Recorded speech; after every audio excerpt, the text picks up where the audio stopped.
Yo, what is going on? This is WWE superstar Kofi Kingston, a.k.a. one-third of the New Day, a.k.a. former WWE World Tag Team Champion, a.k.a. former WWE World Heavyweight Champion. And you are listening to or watching, I don't know, you got video on this, you listening to it, you're watching it, you probably got both.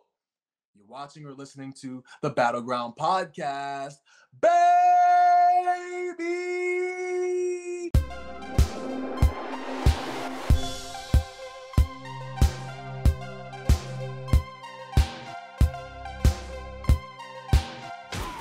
Kofi Kingston joins us on the podcast today. Kofi, you got a big match coming up this Sunday against Bobby Lashley, Money in the Bank. How are you feeling going into this? I'm feeling great. I'm feeling really, really good about it. I think now at the end of Monday Night Raw last week, you saw Bobby get really, really upset based on the things that we've been saying to him and saying about him. So to me, this is the Bobby that I wanted to face. I wanted to face the true almighty Bobby, the full Bobby. You know what I'm saying? Right.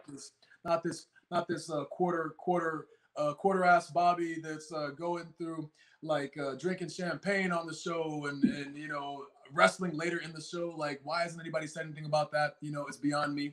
You know, and running around with all these women and all that and going on vacations as WWE champion. To me, that's somebody who was not focused on being the WWE champion, but now he seems to be focused. So I think a lot of people have been wanting this Bobby for a long time. So, you know, me being the guy who gives the people what they want, I got y'all the full Bobby. So we're going to have ourselves a hell of a contest at Money in the Bank come this Sunday. Man, it's going to be exciting. Of course, you can watch it this Sunday, 8 o'clock Eastern on Peacock, Money in the Bank. Let's kind of go back early on in your career. Came into WWE. A lot of people probably asked you about this, about the accent that you had. Then it went away. What happened? Like, was it your idea to drop it? Was it a backstage thing? Like, you started talking with it one day, and then all of a sudden you come on, and it's like, oh, there's no accent. It was gone. That's the crazy thing about WWE is that you never know what's going to happen. You know, someone might be speaking one way, and then all of a sudden they have an African accent, you know, or vice versa. They lose their accent. So that's the great thing about WWE. Like I said, is that you never know what's going to happen. But as far as that story is concerned, you know, being like the Jamaican sensation, you know, was something that got me noticed. It was a character that had never been done before by WWE. So everybody was all about it, you know, but over time, as you know, if you look at the history of wrestling, like the characters that are the most memorable are people who are like extensions of themselves, as opposed to like playing a character where you have Stone Cold, where he was the ringmaster, you know, nobody really remembered that. It wasn't like something that was, you know, like impactful. The Rock as Rocky Maivia, nobody really believed in that until he became The Rock. Triple H is terrorizing, then becoming Triple H, you know. So you know how I just threw my name in the midst of all those greats, you know what I'm saying? Of course. Good.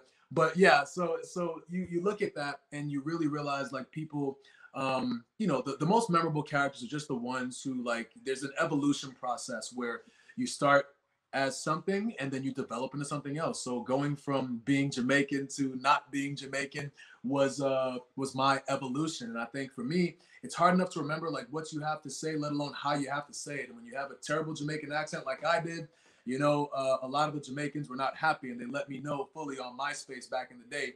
So right. I was glad to be rid of it. You know, I was glad to be able to just like go out there and be myself.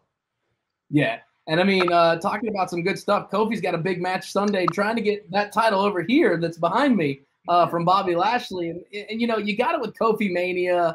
And a question that we asked listeners and our friends over at Jofo in the Ring wanted to know, everyone thinks of the negative of you losing to Brock Lesnar for the title. Any positives that came out of that for you? Positive, I don't know. It was just so quick. You know, the positive is that I don't get paid by the hour, and it was a short night of work for me. You know, I didn't really have a whole lot of bumps and bruises, just one. So that was cool. But you know, like I've said in several interviews, if it was up to me, I would have had the match go a little bit different than the way that it did. But that's not up to me. You know, the only thing that I can really control is my performance and my ability to do what I'm asked to do to the best of my ability. And that's what I've made a career of doing, like over the past decade plus. And It kind of was what it was. I think the positive is that like I realized how much people are like, behind me. Even still, people are mad about the way that the title reign ended, especially being that it came about so magically and organically. Right. But it just happened to be it was the direction that the company wanted to go. So what are you gonna do? You go to your job and they tell you to do something, you either do it or you don't. You know what I'm saying? So I didn't really have much of a choice, but I just try to focus on like the future and kind of cementing my legacy by the actions that I can control. Yeah, and something really cool that's happening, going back to Money in the Bank, which is this Sunday, you versus Bobby Lashley. We've had several pay-per-view main events with two African-American performers in the main event picture. With you and Bobby being the next one, is this like a proud accomplishment, or do you think this is kind of like a step in the right direction? No, it's definitely a proud accomplishment because it's funny because I don't think that like I didn't really think about it that what was happening to have two African Americans going up for the WWE Championship title. I mean, it wasn't so long ago that we never had like an African-born champion, and like the amount of African-American WWE champions that we had was really, really limited. Now we're at the point where you have two African-Americans going up against each other wrestling for the WWE title. So I think it's both.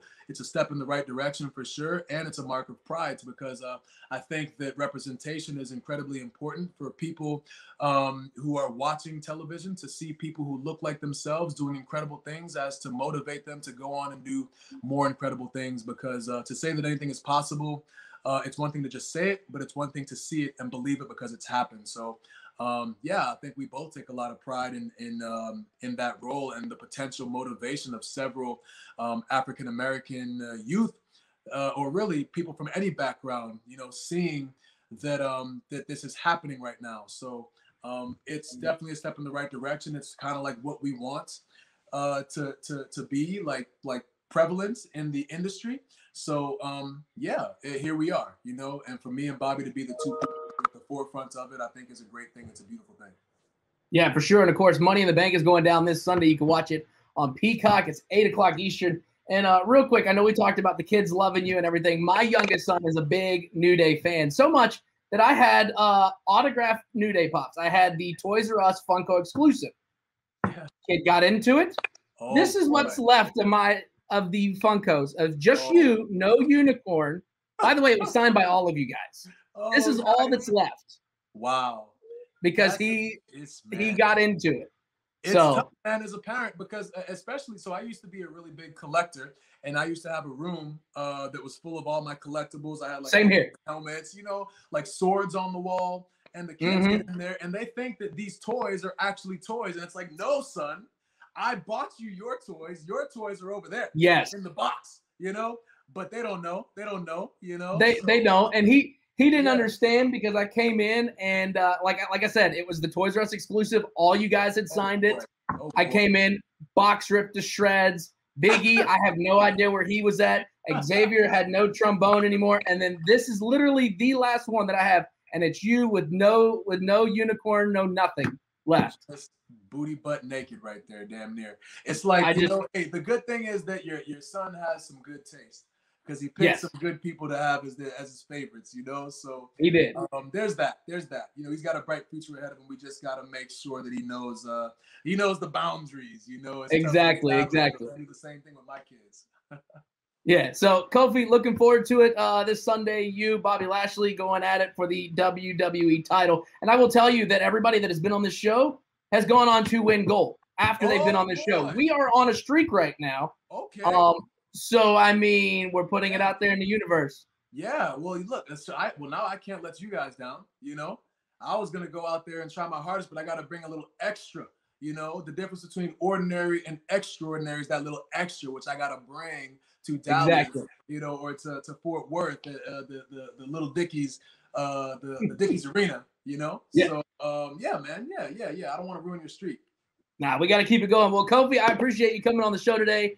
And looking forward to this Sunday, letting you get that hand raised, and then you're going to get that title belt that's sitting there behind me. Yes, sir. Let's go.